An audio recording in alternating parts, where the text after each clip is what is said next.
ಮತ್ತೊಮ್ಮೆ ಸ್ವಾಗತ ಎಲ್ಲರಿಗೂ. ಇನ್ನೂ ಚಾನಲ್ ಯಾರ್ಯಾರು ಸಬ್ಸ್ಕ್ರೈಬ್ ಮಾಡ್ಕೊಂಡಿಲ್ಲಲ್ಲ ಮಾಡ್ಕೊಳ್ಳಿ. ಸೊ ನಾವು ಲಾಸ್ಟ್ ಕ್ಲಾಸಲ್ಲಿ ಎರಡು ಪ್ರಾಯೋಗಿಕ ಚಟುವಟಿಕೆ ನೋಡಿದ್ವಲ್ಲ, ಯಾವ್ಯಾವ ಸರಿ ಹೊಂದುತ್ತೆ ಸರಿ ಹೊಂದಲ್ಲ ಅದನ್ನ ನೋಡಿದ್ವಿ. ಸೂಚನೆ ಇಲ್ಲಿದೆ: ಸರಿ ಹೊಂದುವ ಹಾಸುಗಲ್ಲುಗಳಿಗೆ ಹಸಿರು ಬಣ್ಣ ಹಾಕು, ಸರಿ ಹೊಂದದ ಹಾಸುಗಲ್ಲುಗಳಿಗೆ ಕೆಂಪು ಬಣ್ಣ ಹಾಕು ಅಂತ ಇದೆ. ಕೆಂಪು ಬಣ್ಣ ಯಾವ್ಯಾವ ಸರಿ ಹೊಂದುತ್ತವೆ ಹಾಗಾದ್ರೆ? ಇದು ಸರಿ ಹೊಂದುತ್ತೆ, ಆಯ್ತಾ? ಇದು ಒಂದಾಯ್ತು. ಅದಾದ್ಮೇಲೆ ಮತ್ಯಾವುದು ಸರಿ ಹೊಂದುತ್ತೆ? ಇದೊಂದು ಸರಿ ಹೊಂದುತ್ತೆ, ಇದು ಸರಿ ಹೊಂದುತ್ತೆ, ಆಯ್ತಾ? ಅದಾದ್ಮೇಲೆ ಮತ್ತೊಂದು ಯಾವುದು ಸರಿ ಹೊಂದುತ್ತೆ ನೋಡಿ, ಇದು ಸರಿ ಹೊಂದುತ್ತೆ.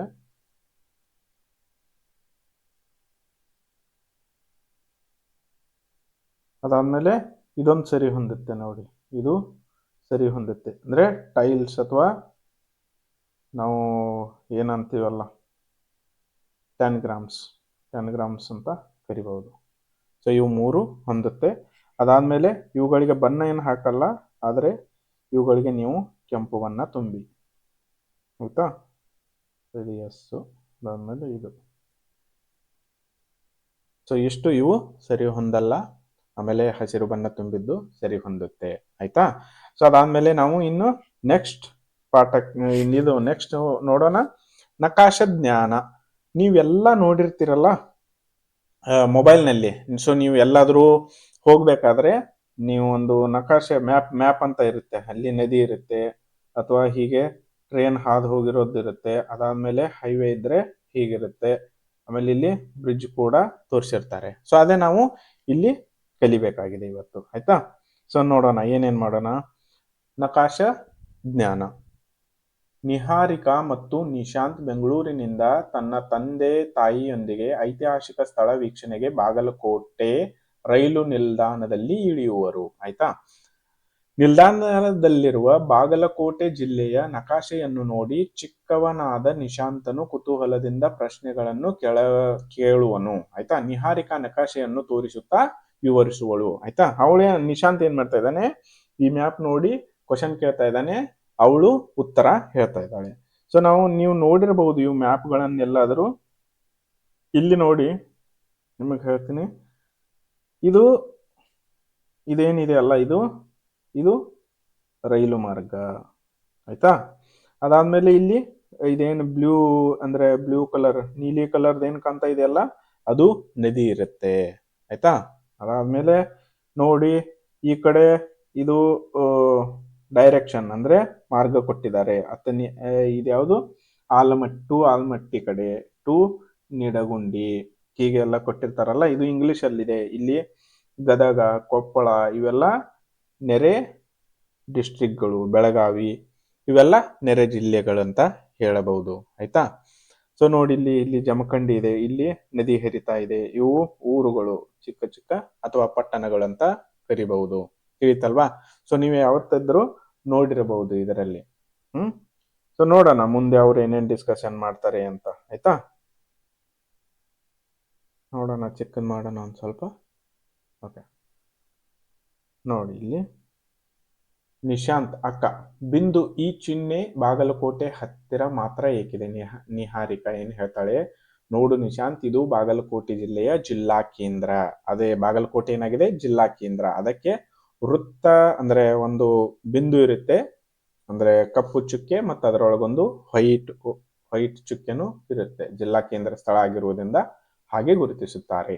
ನಿಶಾಂತ್: ನೋಡಿ ಈ ಸಂಕೇತ, ಆಯ್ತಾ, ಏನನ್ನು ಸೂಚಿಸುತ್ತದೆ ಅಕ್ಕ? ನಿಹಾರಿಕಾ ಏನಂತಾಳೆ, ಅದು ರೈಲು ಸೂಚಿಸುತ್ತದೆ, ರೈಲು ದಾರಿಯನ್ನು ಸೂಚಿಸುತ್ತದೆ ಅಥವಾ ರೈಲು ಮಾರ್ಗ, ಆಯ್ತಾ? ಟ್ರೈನ್ ಓಡುತ್ತಲ್ಲ, ಸೊ ಅದು ರೈಲು ಮಾರ್ಗ. ನಿಹಾರಿಕಾ ಅದಾದ್ಮೇಲೆ ನಿಶಾಂತ್ ಮತ್ತೇನ್ ಕೇಳ್ತಾನೆ, ಅಕ್ಕ ಹಾಗಾದ್ರೆ ಬಾಗಲಕೋಟೆಯಿಂದ ಮುಂದಿನ ನಿಲ್ದಾಣಗಳು ಯಾವುವು? ನಿಹಾರಿಕಾ: ನೋಡು ನಿಶಾಂತ್, ಈ ಕಡೆಗೆ ಮೊದಲು ಗುಳೇದ ಗುಡ್ಡ ರಸ್ತೆ, ನಂತರ ಬಾದಾಮಿ, ಆಯ್ತಾ? ಮೊದಲು ಸಮೀಪ ಯಾವ್ದಾಗುತ್ತೆ? ಗುಳೇದ ಗುಡ್ಡ. ದೂರ ಯಾವ್ದಾಗುತ್ತೆ? ಬಾದಾಮಿ. ನಿಶಾಂತ್: ಈ ಹಳದಿ ಸಂಕೇತವು ಏನನ್ನು ಸೂಚಿಸುತ್ತವೆ? ನಿಹಾರಿಕಾ: ಈ ಹಳದಿ ಸಂಕೇತಗಳು ಪ್ರವಾಸಿ ಸ್ಥಾನಗಳನ್ನು ಸೂಚಿಸುತ್ತವೆ. ನೋಡಿ, ಹಳದಿ ಸಂಖ್ಯೆ ಏನು ಸೂಚಿಸುತ್ತದೆ? ಪ್ರವಾಸಿ ತಾಣಗಳನ್ನು ಸೂಚಿಸುತ್ತವೆ. ಇಲ್ಲಿ ಇರುವುದು ಬಾದಾಮಿಯ ಗುಹಾಂತರ ದೇವಾಲಯಗಳು. ಬಾದಾಮಿಯಲ್ಲಿ ಅದು ಪ್ರವಾಸಿ ಸ್ಥಳ ಆಗಿರೋದ್ರಿಂದ ಅದನ್ನ ಹಳದಿ ಬಣ್ಣದಿಂದ ಸೂಚಿಸಿರುತ್ತಾರೆ. ನಿಶಾಂತ್ ಹಾಗೆಯೇ ನಿಶಾಂತ್ ಏನ್ ಕೇಳ್ತಾನೆ ಮತ್ತೆ, ಹಾಗೆಯೇ ಈ ಬಾದಾಮಿಯ ಹತ್ತಿರವಿರುವ ಇತರ ಪ್ರವಾಸಿ ತಾಣಗಳು ಯಾವುವು ಅಕ್ಕ? ನಿಹಾರಿಕಾ ಬನಶಂಕರಿ ದೇವಾಲಯ, ಮಹಾಕೂಟ, ಪಟ್ಟದಕಲ್ಲು, ಐಹೊಳೆ ಇವೆ. ನಿಶಾಂತ್ ಅಕ್ಕ ಬಾದಾಮಿಗೆ ಪಟ್ಟದಕಲ್ಲು ಹತ್ತಿರವೋ ಐಹೊಳೆ ಹತ್ತಿರವೋ ಅಂತ ಕೇಳ್ತಾನೆ. ನಿಹಾರಿಕಾ ಏನ್ ಹೇಳ್ತಾಳೆ, ಪಟ್ಟದಕಲ್ಲು ಹತ್ತಿರ ಅಂತ ಹೇಳ್ತಾಳೆ. ನೆಕ್ಸ್ಟ್ ನೋಡಿ ನಿಶಾಂತ್, ಪಟ್ಟದಕಲ್ಲು ಐಹೊಳೆಗಳ ಮೂಲಕ ಹಾದು ಹೋಗುವ ಈ ಇದಿದೆ ಅಲ್ವಾ, ಈ ತಿಳಿ ನೀಲಿಯ ಸಂಕೇತ ಏನನ್ನು ಸೂಚಿಸುತ್ತದೆ? ನಾನು ಅದ್ಲೇ ಮೊದಲನೇ ತೋರಿಸಿದೆ, ನೀಲಿ ಬಣ್ಣದ್ದು ಏನು ಸೂಚಿಸುತ್ತದೆ ಅಂತ, ನದಿಯನ್ನ. ನಿಹಾರಿಕಾ ಹೇಳ್ತಾಳೆ, ಈ ಚಿಹ್ನೆ ಇದು ನದಿಯನ್ನು ಸೂಚಿಸುತ್ತದೆ ನಿಶಾಂತ್. ಅದರ ಹೆಸರು ಮಲಪ್ರಭಾ. ಅಲ್ಲಿ ಯಾವ ನದಿ ಹೋಗುತ್ತೆ, ಆ ನದಿಯ ಹೆಸರು ಮಲಪ್ರಭಾ. ಎಲ್ಲಿ? ಬಾಗಲಕೋಟೆಯಲ್ಲಿ. ನಿಶಾಂತ್ ಹಾಗಾದರೆ ಇದೇ ರೀತಿ ಮೇಲ್ಗಡೆ ಇನ್ನೊಂದು ಸಂಕೇತ ಇದೆ, ಅದು ಯಾವ ನದಿ ಅಕ್ಕ? ನಿಹಾರಿಕಾ ನಿಶಾಂತ್, ಅದು ಕೃಷ್ಣಾ ನದಿ. ಆಯ್ತಾ, ಕೃಷ್ಣಾ ನದಿಯು ಕರ್ನಾಟಕದ ಒಂದು ಪ್ರಮುಖ ನದಿಯಾಗಿದೆ. ನಿಶಾಂತ್ ಅಕ್ಕ ಈ ಎರಡೂ ನದಿಗಳು ಸೇರುತ್ತವೆಯೇ? ನಿಹಾರಿಕಾ ಸೇರುತ್ತವೆ ನೋಡು ನಿಶಾಂತ್, ಅದುವೇ ಅಲ್ಲಿ ಗುರುತಿಸಿರುವುದು ಬಸವಣ್ಣನ ಐಕ್ಯ ಸ್ಥಳ ಕೂಡಲ ಸಂಗಮ. ಆಯ್ತಾ, ಕೂಡಲ ಸಂಗಮದಲ್ಲಿ ಮಲಪ್ರಭಾ ಮತ್ತು ಕೃಷ್ಣಾ ನದಿಗಳು ಕೂಡುತ್ತವೆ. ನಿಶಾಂತ್ ಅಕ್ಕ ನಾವು ಎಲ್ಲಿಗೆ ಹೋಗುತ್ತೇವೆಯೇ? ನಿಹಾರಿಕಾ ಹೌದು, ನಾವು ಅಲ್ಲಿಗೆ ಹೋಗುತ್ತೇವೆ. ನಿಶಾಂತ್ ಕೂಡಲ ಸಂಗಮಕ್ಕೆ ಹತ್ತಿರವಿರುವ ಪಟ್ಟಣ ಯಾವುದು ಅಕ್ಕ? ನಿಹಾರಿಕಾ ಆಗೋ ಇಲ್ಲಿದೆ, ಹುನಗುಂದ ಅಂತ ಇದೆ ಒಂದು ಬಾಗಲಕೋಟೆಯಲ್ಲಿ. ಆಯ್ತಾ, ನಿಶಾಂತ್ ಮತ್ತೇನ್ ಕೇಳ್ತಾನೆ, ಹಾಗಾದ್ರೆ ಪುನಃ ಬೆಂಗಳೂರಿಗೆ ಬಸ್ ಮೂಲಕ ಹೋಗಲು ಬಾಗಲಕೋಟೆಗೆ ಬರಬೇನಕ್ಕ? ನಿಹಾರಿಕಾ ಏನಂತಾಳೆ, ಇಲ್ಲ ನಿಶಾಂತ್, ನಮಗೆ ಬೆಂಗಳೂರಿಗೆ ಹೋಗಲು ರಾಷ್ಟ್ರೀಯ ಹೆದ್ದಾರಿ NH13, ನಾವೇನು NH13 NH4 NH16 ಎಲ್ಲ ಅಂತೀವಲ್ಲ, ಸೊ ಆ ರೀತಿ NH13 ಇದೆ. NH ಅಂದ್ರೆ ನ್ಯಾಷನಲ್ ಹೈವೇ, ತಿಳಿತಾ? ನ್ಯಾಷನಲ್ ಹೈವೇ, ಅದರ ಸಂಖ್ಯೆ ಎಷ್ಟು? 13 ಇದೆ. ಇದರ ಮೂಲಕವೇ ನಾವು ಬೆಂಗಳೂರಿಗೆ ತೆರಳುವುದು. ಆಯ್ತಾ, ನಾವಿನ್ ನೋಡೋಣ ಅಭ್ಯಾಸ 1.3. ಏನು ಹೇಳ್ತಾಳೆ, ನಕಾಶೆಯನ್ನು ಗಮನಿಸಿದ ಸರಿಯಾದ ಉತ್ತರವನ್ನು ಆರಿಸಿಕೊಟ್ಟಿರುವ ಜಾಗದಲ್ಲಿ ಬರೆ. ಆಯ್ತಾ, ಮೊದಲನೇದು ಏನಿದೆ, ಮೊದಲನೇದು ನೋಡಿ, ರೈಲು ಮಾರ್ಗಕ್ಕೆ ಹತ್ತಿರವಿರುವ ಸ್ಥಳ ಪಟ್ಟದಕಲ್ಲು ಅಥವಾ ಬಾದಾಮಿ ಗುಹೆಗಳು. ನೋಡಿ ಏನ್ ಹೇಳಿದರೆ, ರೈಲು ಮಾರ್ಗಕ್ಕೆ ಯಾವುದು ಹತ್ತಿರ ಆಗುತ್ತೆ? ಬಾದಾಮಿ ಹತ್ತಿರವಾಗುತ್ತದೆ. ಆಯ್ತಾ, ರಾಷ್ಟ್ರೀಯ ಹೆದ್ದಾರಿ 13ಕ್ಕೆ ದೂರವಿರುವ ನಗರ ಬಾಗಲಕೋಟೆ ಅಥವಾ ಬಾದಾಮಿ? ಬಾಗಲಕೋಟೆ. ಆಯ್ತಾ, ಅದಾದ್ಮೇಲೆ ನೋಡಿ, ಮಲಪ್ರಭಾ ನದಿಗೆ ಹತ್ತಿರವಿರುವ ಸ್ಥಳ ಬಾದಾಮಿ ರೈಲು ನಿಲ್ದಾಣ ಅಥವಾ ಐಹೊಳೆ? ಬಾದಾಮಿ ರೈಲು ನಿಲ್ದಾಣ. ಆಯ್ತಾ, ಇನ್ನೇನ್ ಮಾಡೋದಿದೆ, ಚುಕ್ಕೆ ಆಕೃತಿ. ಎರಡನೇದು ನೋಡಿ, ಒಂದು ಚುಕ್ಕೆ ಸೇರಿಸು, ಬೇಕಾದ ಆಕೃತಿ ರಚಿಸು, ಉದಾಹರಣೆಗೆ ಗಾಳಿಪಟ. ಅವರೊಂದು ಕೊಟ್ಟಿದ್ದಾರೆ. ಈ ಆಕೃತಿಯಲ್ಲಿ ಎಷ್ಟು? 8 ಸರಳ ರೇಖೆಗಳು ಮತ್ತು 1 ವಕ್ರರೇಖೆಯನ್ನು ಹೊಂದಿದೆ. ಸೊ ನಾವೇನ್ ಮಾಡೋಣ, ಒಂದು ಚಾಕ್ಲೇಟ್ ತೆಗೆಯೋಣ. ಆಯ್ತಾ, ಚಾಕ್ಲೇಟ್ ಹೆಂಗ್ ತೆಗಿಬೇಕು ನೋಡಿ, 1 2 ಸರಳ ರೇಖೆ, ಆಯ್ತಾ, 3 ಸರಳ ರೇಖೆ, 4 ಸರಳ ರೇಖೆ, 5 ಸರಳ ರೇಖೆ, 6 ಸರಳ ರೇಖೆ. ಆಯ್ತಾ, ಅದಾದ್ಮೇಲೆ ಇವುಗಳನ್ನ ವಕ್ರ ರೇಖೆಯಿಂದ ಕೂಡಿಸಿ. ಆಯ್ತಲ್ವಾ, ನೋಡಿ ಚಾಕ್ಲೇಟು. ಇದರ ಮೇಲೆ ನೀವು ಯಾವ್ದಾದ್ರು ಪಾರ್ಲೆ ಅಂತ ಇರಬಹುದು, ಮತ್ತೆ ಯಾವ್ದಾದ್ರು ಇರಬಹುದು.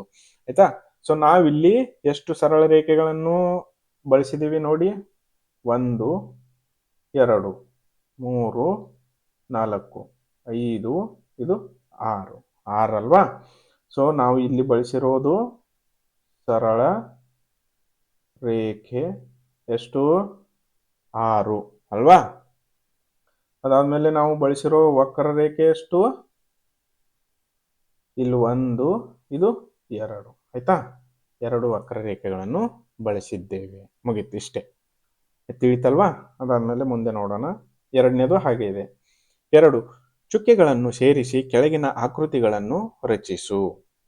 ಈ 1 ಎಲೆ ಕೊಟ್ಟಿದ್ದಾರೆ, 2 ನಕ್ಷತ್ರ ಕೊಟ್ಟಿದ್ದಾರೆ, 3 ಹೂವನ್ನ ಕೊಟ್ಟಿದ್ದಾರೆ. ಆಯ್ತಾ, 1 ಎಲೆಯನ್ನ ಹೇಗೆ ತೆಗಿಬೇಕು ನೋಡಿ, ಇಲ್ಲಿ 1 ಸರಳ ರೇಖೆ, 2 ಸರಳ ರೇಖೆ, 3 ಸರಳ ರೇಖೆ, 4 ಸರಳ ರೇಖೆ. ಆಯ್ತಾ, 5 6 7 8 ಸರಳ ರೇಖೆಯನ್ನು ಬಳಸಿದ್ದೇವೆ. ಆಯ್ತಾ, ಅದಾದ್ಮೇಲೆ 9 10 ಆಯ್ತಾ 10 ಆಯ್ತಾ 10 ಸರಳ ರೇಖೆಗಳು. ಒಂದನೇ ಆಕೃತಿ ರಚಿಸಲು ಎಷ್ಟು ನೋಡಿ?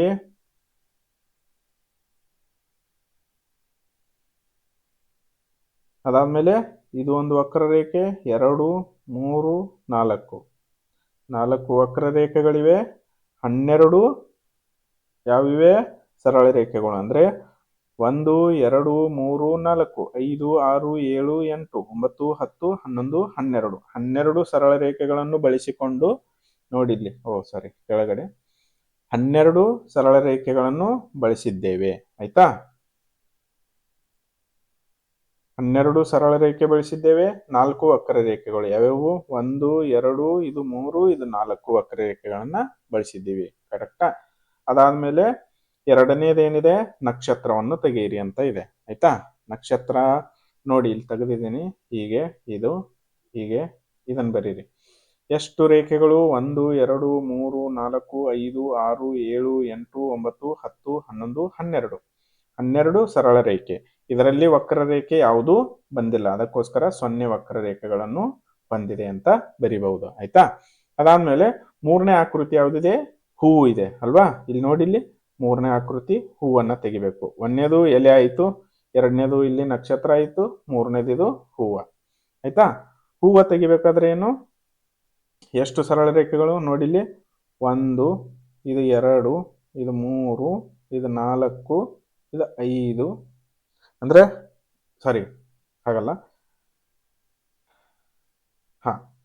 ಕರೆಕ್ಟ್ 1 2 ಸಾರಿ ನಾನು ಇನ್ನೊಮ್ಮೆ ಹೇಳ್ತೀನಿ.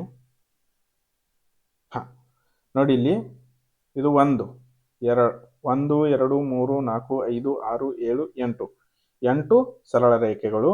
ಅದಾದ್ಮೇಲೆ ವಕ್ರರೇಖೆಗಳು 8 ಸರಳ ರೇಖೆ ಆಯ್ತಾ. ಇನ್ನು ವಕ್ರರೇಖೆಗಳು ಎಷ್ಟು? 1 2 3 4 5 6 7 8 8 ವಕ್ರರೇಖೆಗಳನ್ನು ಹೊಂದಿದೆ. ತಿಳಿತಲ್ವಾ? ಸೊ ನೀವು ಈ ತರ ಅಥವಾ ನೀವು ಬೇರೆ ತರನು ಬಿಡಿಸಬಹುದು. ನೆನಪಿಡು, ಸರಳ ರೇಖೆ ಮತ್ತು ವಕ್ರರೇಖೆಗಳನ್ನು ಬಳಸಿ ಬೇಕಾದ ಆಕೃತಿಗಳನ್ನು ರಚಿಸಬಹುದು. ಹೌದು, ಇದು ನಿಜ. ಯಾಕಂದ್ರೆ ನೀವು ಯಾವ್ದಾದ್ರು ಒಂದು ಚಿತ್ರ ಬಳಸಬೇಕಾದ್ರೆ ಅದರಲ್ಲಿ ಸರಳ ರೇಖೆನೂ ಬರುತ್ತೆ, ವಕ್ರರೇಖೆನೂ ಬರುತ್ತೆ. ಇನ್ನು ಟ್ಯಾನ್ ಗ್ರಾಮ್ ಅಂದ್ರೇನು? ಸೊ ನೀವು ಚಿಕ್ಕವರಿದ್ದಾಗ ಅಥವಾ ಇವಾಗಲೂ ಟ್ಯಾನ್ ಗ್ರಾಮ್ ಅಂದ್ರೆ ನೀವು ಸರ್ಚ್ ಮಾಡಬಹುದು ಇಂಟರ್ನೆಟ್ ನಲ್ಲಿ. ಟ್ಯಾನ್ ಗ್ರಾಮ್ ಅಂದ್ರೆ ಹೀಗೊಂದು ಇದಿರುತ್ತೆ, ಒಂದು ಚೌಕ ಅಥವಾ ಆಯತ, ನಿಮ್ಗೆ ಯಾವ್ದು ಬೇಕಾದ್ರು. ಟ್ಯಾನ್ ಅಂದ್ರೆ ಅದರಲ್ಲಿ ಹೀಗೆ ಏನೇನೋ ಕೊಟ್ಟಿರ್ತಾರೆ, ಟ್ರಯಾಂಗಲ್ಸು, ಇವನ್ನೆಲ್ಲ ಜೋಡಿಸ್ಬೇಕಲ್ಲಿ, ಅಂದ್ರೆ ಫಿಟ್ ಕೂಡಿಸ್ಬೇಕು ಅದರಲ್ಲಿ. ಸೊ ಅದಕ್ಕೆ ಟ್ಯಾನ್ ಗ್ರಾಮ್ ಆಕೃತಿಗಳಂತ ಕರೀತಾರೆ. ತಿಳಿತಲ್ವಾ? ನೋಡಿಲ್ಲಿ ಆಕೃತಿಗಳು ಮಾನವನ ಆಸಕ್ತಿಯನ್ನು ಅರಳಿಸುತ್ತವೆ. ಪುರಾತನ ಕಾಲದಿಂದಲೂ ಚೀನಿಯ ಒಗಟು ರೀತಿಯ ಆಕೃತಿಗಳು ಹೆಚ್ಚು ಪ್ರಸಿದ್ಧಿಯನ್ನು ಪಡೆದಿವೆ. ಇಂತಹ ಆಕೃತಿಗಳಿಗೆ ಟ್ಯಾನ್ಗ್ರಾಮ್ ಎನ್ನುವರು ಆಯ್ತಾ. ಟ್ಯಾನ್ಗ್ರಾಮ್ ಭಾಗಗಳ ಮೂಲಕ ಅನೇಕ ಪ್ರಾಣಿ, ಪಕ್ಷಿ, ಮಾನವ ವಸ್ತುಗಳನ್ನು ತಯಾರಿಸಲು ಬುದ್ಧಿ ಮತ್ತು ಕಲ್ಪನಾ ಶಕ್ತಿಗೆ ಆಹ್ವಾನ ನೀಡಿ ಸೂಕ್ತವಾದ ಸೃಜನಶೀಲತೆಯನ್ನು ಬಡಿದೆಬ್ಬಿಸುವುದು ಆಯ್ತಾ. ಅದಾದ್ಮೇಲೆ ನೋಡಿ, ಇದು ಟ್ಯಾನ್ಗ್ರಾಮ್ ಅಂದ್ರೆ ಇದು ಇದೆಯಲ್ಲ, ಇದು ಜೋಡಿಸಿದ ಮೇಲೆ ಆಯ್ತಾ. ಅವುಗಳನ್ನ ಸೆಪ್ರೇಟ್ ಮಾಡಿದಾಗ, ಇಲ್ಲಿ ಗ್ಯಾಪ್ ಇಟ್ಕೊಂಡು ಸೆಪ್ರೇಟ್ ಮಾಡಿದಾಗ ಹೀಗೆ ಕಾಣುತ್ತದ. 1 2 3 4 5 ಇವೆ ಆಯ್ತಾ. 1 2 3 4 5. ಸೊ ಇದು ಇವು ಆಕಾರಗಳಲ್ಲಿದೆ ನೋಡಿ. ಚಟುವಟಿಕೆ ಏನಿದೆ ನೋಡಿ ಒಂದು ಸ್ವಲ್ಪ. ಓಕೆ, ಚಟುವಟಿಕೆ 4ನೇ ಕ್ವಶನ್ ಕಾಣ್ತಾ ಇಲ್ವಾ ನೋಡಿ ಇವಾಗ. ಒಂದು ಸ್ವಲ್ಪ ಚೆಕ್ ಮಾಡಬೇಕು. ಇವಾಗ ಕಾಣ್ತಾ ಇದೆ ಅಲ್ವಾ ನೋಡಿ. ಚಟುವಟಿಕೆ: ಚಿತ್ರವನ್ನು ಒಂದು ಬಿಳಿ ಹಾಳೆಯ ಮೇಲೆ ಅಚ್ಚು ಒತ್ತಿಕೋ, ಗೆರೆಗಳ ಮೇಲೆ ಭಾಗಗಳನ್ನು ಕತ್ತರಿಸಿಕೋ. ನೀವೇನ್ ಮಾಡಿ, ಇದೇ ತರ ಅಚ್ಚುಗಳನ್ನ ಒತ್ತಿ ಆ ಭಾಗಗಳನ್ನ ಪೇಪರ್ಗಳ ಮೇಲೆ ಕತ್ತರಿಸಿಕೊಳ್ಬೇಕು ಆಯ್ತಾ. 4 ಮೂಲೆಯ ಆಕೃತಿಯ ಭಾಗಗಳು ಸಂಖ್ಯೆ ಎಷ್ಟು? 4 ಮೂಲೆಯ ಅಂದ್ರೆ ನೋಡಿ ಇಲ್ಲಿ 1 2 3 4 ಆಯ್ತಾ. ಇದು ಒಂದಾಯ್ತು. ಅದಾದ್ಮೇಲೆ ಎರಡನೇ ನೋಡಿ, 1 2 3 4 ಎಷ್ಟಿವೆ? 2 ಇವೆ. ಬಾಕಿದ್ದೆಲ್ಲ ತ್ರಿಭುಜವೇ. ತ್ರಿಭುಜಕ್ಕೆ 3 ಮೂಲೆಗಳು ಮಾತ್ರ. ಸೊ 2 ಆಯ್ತು ಉತ್ತರ. ಕರೆಕ್ಟ್ ಅಲ್ವಾ? ಅದಾದ್ಮೇಲೆ ನೆಕ್ಸ್ಟ್ ನೋಡಿ, 3 ಮೂಲೆಯ ಆಕೃತಿಗಳ ಭಾಗಗಳ ಸಂಖ್ಯೆ ಎಷ್ಟು? 3. ಯಾಕಂದ್ರೆ ಇಲ್ಲಿ ಇದು 1 ಆಯ್ತಾ, ಇದು 2, ಇದು 3 ತ್ರಿಭುಜಗಳಿವೆ. ತ್ರಿಭುಜಗಳಿಗೆ ಯಾವಾಗಲೂ 3 ಮೂಲೆ ಇರುತ್ತದೆ. ಒಂದೇ ರೀತಿಯ ಅಳತೆಯುಳ್ಳ ಭಾಗಗಳ ಸಂಖ್ಯೆ ಎಷ್ಟು? ನೋಡಿ ಇಲ್ಲಿ, ಇದು 1, ಇದು 2 ಆಯ್ತಾ, 2 ಅಂದ್ರೆ ಇವು 2 ಭಾಗಗಳು ಸರಿ ಅಥವಾ ಒಂದೇ ರೀತಿಯ ಅಳತೆಯನ್ನು ಹೊಂದಿರುತ್ತವೆ. ಅದಾದ್ಮೇಲೆ ಒಟ್ಟು ಭಾಗಗಳ ಸಂಖ್ಯೆ ಎಷ್ಟು? ಎಷ್ಟಿವೆಯಪ್ಪ ಟೋಟಲ್? 1, 2, 3, 4, 5. 5 ಅಲ್ವಾ? 5 ಆಯ್ತು. ಅದಾದ್ಮೇಲೆ ಮುಂದೆ ನೋಡೋಣ. 5 ಭಾಗಗಳನ್ನು ಬಳಸಿ ತಯಾರಿಸಿದ ಆಕೃತಿಗೆ 5 ಭಾಗಗಳು ಟ್ಯಾನ್ಗ್ರಾಮ್ ಎನ್ನುವರು. 5 ಭಾಗಗಳ ಟ್ಯಾನ್ಗ್ರಾಮ್ ಅಂತ ಕರೀತಾರೆ. 7 ಭಾಗಗಳನ್ನು ಬಳಸಿ ತಯಾರಿಸಿದ ಆಕೃತಿಗಳಿಗೆ 7 ಭಾಗಗಳ ಟ್ಯಾನ್ಗ್ರಾಮ್ ಅಂತ ಕರೀತಾರೆ. ಆಯ್ತಾ, 5 ಭಾಗಗಳನ್ನು ಬಳಸಿ ಕೆಳಗಿನಂತೆ ವಿವಿಧ ಆಕೃತಿಯನ್ನು ತಯಾರಿಸಲು ಪ್ರಯತ್ನಿಸಿ. ಆಯ್ತಾ, ನೀವೇನ್ ಮಾಡಿ, ಇವುಗಳನ್ನ ಈ ಪೇಜ್ ಕೆಳಗಡೆ ಮತ್ತೊಂದು ಪೇಜ್ ಇಡಿ. ಅದ್ರ ಮೇಲೆ ಇಲ್ಲಿ ಪೆನ್ಸಿಲ್ನಿಂದ ಒಂದ್ ಸ್ವಲ್ಪ ಒತ್ತಿ ಬರೆಯಿರಿ. ಅದಾದ್ಮೇಲೆ ಅದು ಕೆಳಗಡೆ ಅಚ್ಚ ಮೂಡುತ್ತಲ್ಲ, ಸೊ ಅಚ್ಚ ಆಕಾರದಲ್ಲಿ ಕಟ್ ಮಾಡಿ ಅವುಗಳನ್ನ ಈ ತರ ಮಾಡಕ್ಕೆ ಟ್ರೈ ಮಾಡಿ ಮನೆಯಲ್ಲಿ. ಆಯ್ತಾ, 1, 2, 3, 4, 5 ಆಯ್ತಾ, ಅಲ್ಲಿವೆ ಇವು. ಅದಾದ್ಮೇಲೆ 1, 2, 3, 4, 5 ಈ ತರನು ಮಾಡಬಹುದು. ಅಭ್ಯಾಸ 1.4 ಏನಿದೆ? 2 ಮತ್ತು 3ನೇ ಕತ್ತರಿಸಿದ ಭಾಗವನ್ನು ಜೋಡಿಸಿ ಆಕೃತಿಯನ್ನು ರಚಿಸುವಂತ ಇದೆ. ಆಯ್ತಾ, ಸೊ ನಾವೇನ್ ಮಾಡೋಣ, ಇಲ್ಲಿ ಕಟ್ ಆಗುತ್ತೆ. ಇಲ್ಲಿ ಕಟ್ ಮಾಡಿದ್ರೆ ಹೇಗೆ ಮಾಡ್ಬೋದು ಇದ್ನ? 1 ಹೀಗೆ ಮಾಡ್ಬೋದು, ಅಂದ್ರೆ ಇದು 3 ಆಯ್ತು. ಆಯ್ತಾ, 2ನೇದು ಎಲ್ಲಿ ಜೋಡಿಸಬಹುದು? ಇಲ್ಲಿ ಜೋಡಿಸಬಹುದು. ನೋಡಿ, ಹೀಗೆ ಜೋಡಿಸಬಹುದು. ಇದು 2ನೇ ಭಾಗ ಆಯ್ತಲ್ವಾ? ನೀವು ಹೇಗಾದ್ರೂ ಜೋಡಿಸ್ಕೊಳ್ಬಹುದು, ಅದೇನಿಲ್ಲ. ಯಾಕಂದ್ರೆ ನೀವು ಈ ರೀತಿನೂ ಜೋಡಿಸ್ಕೊಳ್ಬಹುದು. ಇದು 3 ಆಯ್ತು, ಇದು 2 ಆಯ್ತು, ಮುಗೀತು, ಇಷ್ಟೇ. ಅದನ್ನ ಬೇರೆ ಬೇರೆ ರೀತಿಗಳಲ್ಲಿ ಜೋಡಿಸುವುದನ್ನ ಹೇಳಿದ್ದಾರೆ. 1, 2, 3, 4 ಮತ್ತು 5ನೇ ಭಾಗಗಳಲ್ಲಿ ನಿನಗಿಷ್ಟ ಬಂದಂತೆ ಕತ್ತರಿಸಿ ಭಾಗಗಳನ್ನು ಬಳಸಿ ವಿವಿಧ ಆಕೃತಿಗಳನ್ನು ರಚಿಸು. ಆಯ್ತಾ, ಸೊ ನಾವಿಲ್ಲಿ ಅವು 5 ಭಾಗಗಳನ್ನು, ಇದು ಯಾವ್ದು? ಚತುರ್ಭುಜ. ಒಂದು ಇದೆ, ಚತುರ್ಭುಜ ಇದೆ. ಅದಾದ್ಮೇಲೆ ಇದೊಂದು ತ್ರಿಕೋನ, ಇದೊಂದು ತ್ರಿಕೋನ, ಇದೊಂದು ತ್ರಿಕೋನ, 3 ತ್ರಿಭುಜ ಇದೆ ಅಥವಾ ತ್ರಿಭುಜ ಇದೆ. ಆಮೇಲೆ ಇದೊಂದು 4 ಮೂಲೆಯ ಚತುರ್ಭುಜ ಇದೆ. ಆಯ್ತಲ್ವಾ? ಸೊ ಈ ರೀತಿನೂ ಜೋಡಿಸಬಹುದು ನೀವು. ಅದು ಯಾವ್ದು ಹೇಳು? ಈ ಚಿತ್ರದಲ್ಲಿರೋದು ನೋಡಿ. ಇವುಗಳನ್ನ ಈ ಭಾಗಗಳನ್ನು ಈ ರೀತಿನೂ ಜೋಡಿಸಬಹುದು. ಆಯ್ತಾ, ಅದಾದ್ಮೇಲೆ ನೋಡಿ,